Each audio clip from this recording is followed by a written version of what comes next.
JT Smith for the front office news checking in, reporting on the Bearcats' tough overtime loss against Tulane.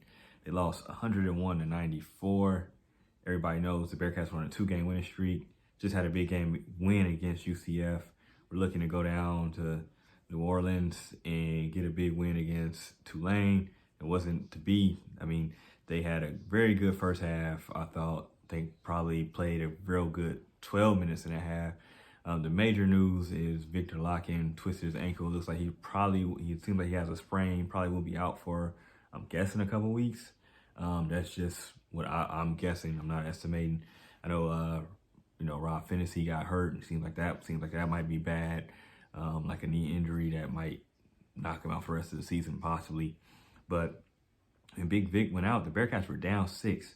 And we know that Big Vic is one of the go-to guys, one of the better players on the team. Had the side advantage with imposing will, had 4 points in his short stint. Then the Bearcats, led by Landers Nolly and David DeJulius, they went on a nice run. I think they went on an 11-0 run, and then finished the half on a 12-2 run with contributions from Odi Oguama. I think he had 5 points and 6 rebounds in the first half. Kalu Ezikpe, had 6 points in the first half as well. Imposed his will. The Bearcats were up 9 at the half and pretty much led most of the second half. And at the end, probably like the last 8 minutes of the game, I feel like, Tulane chipped away. But when you look back at it, Tulane shot 61% in the second half. And that's just, you can't have that.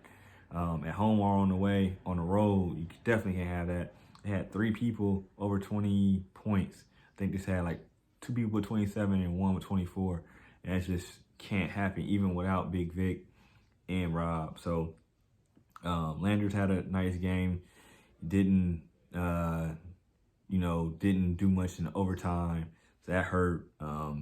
Jeremiah Davenport didn't have one of his better games, and then Micah Adams Woods as well. And then as good as David Julius played against Tulane the first time they played, I feel like Cook did a heck of a job attacking him, and he didn't have his best game. I think he was like 5-4, 15. I want to say he had 8 assists as well, but it finished with double digits. But this was a big loss for the Bearcats, and they had kind of the control of possibly having like the 2 seed in the AAC tournament. But with this loss, it gives Tulane and Temple, kind of like the driver's seat, and plus Memphis, to possibly be those top 4 teams.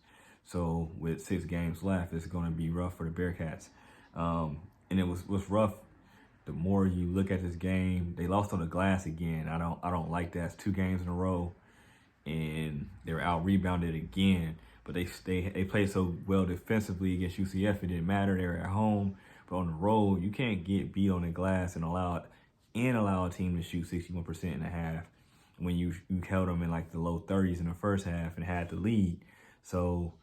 And in the Bearcats, they didn't shoot terrible in the second half. There's some questionable shots, of course, some things you probably wish they could have back.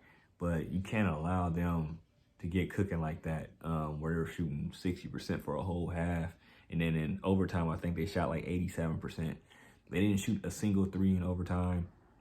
Bearcats, all they shot was 3s in overtime. And they were 5 of 6. That's what Tulane was, and that's what got them the lead. I didn't get to see that part with the technicals. I was listening to it on the radio, just personal family stuff. But in general, I didn't get to see that part. But heard David DeJulius was kicked out the game.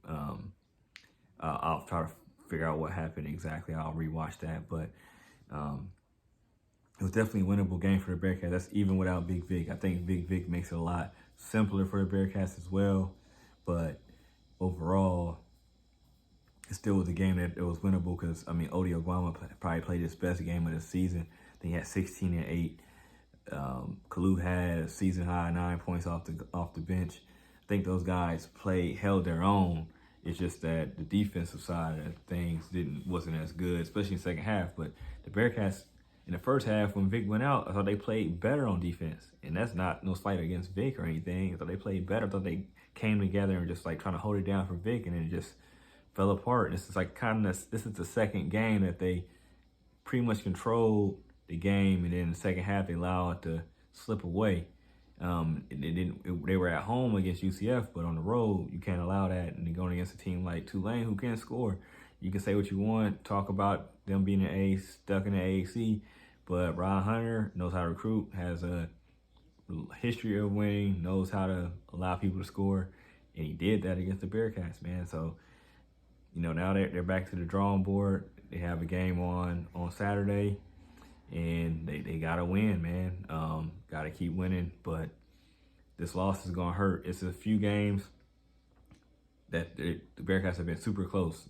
First Memphis game, Houston on the road. It's like those games you need it. Like you need it if you know.